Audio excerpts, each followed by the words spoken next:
Bob Iaccino joins us now from the CME. Bob, I want to talk crude with you, obviously, and I'm not going to let it slide. I know Matt Miller time-stamped it.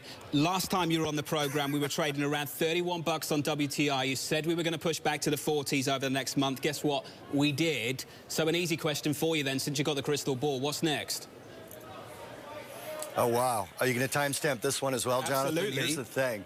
I was talking about around $40 to $41 by midsummer, looking at some of the demand from the summer driving season, refineries coming out of turnaround, pulling some of that refined product out. And you see that in the numbers. You're not seeing crude draws, but you're seeing refined product draws. So that was what had me thinking we were going to get to where we are now. Now, having said that, it's gone extremely quickly, and we really aren't seeing that reduction in supply yet. I have to state that the overall situation of oversupply in the market is not changing anytime soon. And to Paul's point, you're looking at capital spending continuing to be pulled back. That will have an effect on the crude barrels, but it hasn't yet. So I think you're going to see a pullback in the next few weeks, possibly even a month and a half or so, down to about 37. So I'm not really in love with crude right here. I liked it in February. I'm still in the trade, but I'm kind of lightening up on it at this point. Paul, I've got Paul next to me. Bob, just a very quick question for you. Paul mentioned the CapEx cut. Cuts the CapEx last year, cuts the CapEx expected this year. That's the first 2 years that CapEx is set to decline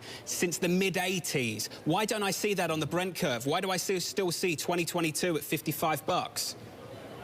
Well, I think because the oversupply, along with the weakened demand, is so dramatic. We don't really have a handle on what the oversupply is. For example, let's talk about Venezuela for a second.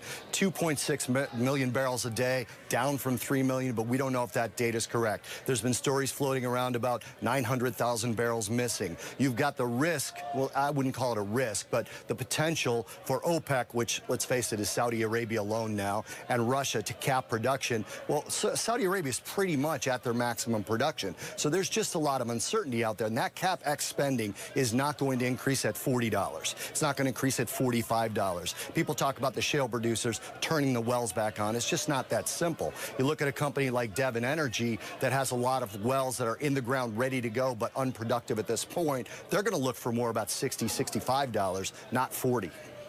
Bob Iaccino from Path Trading Partners, thank you very much for joining this program.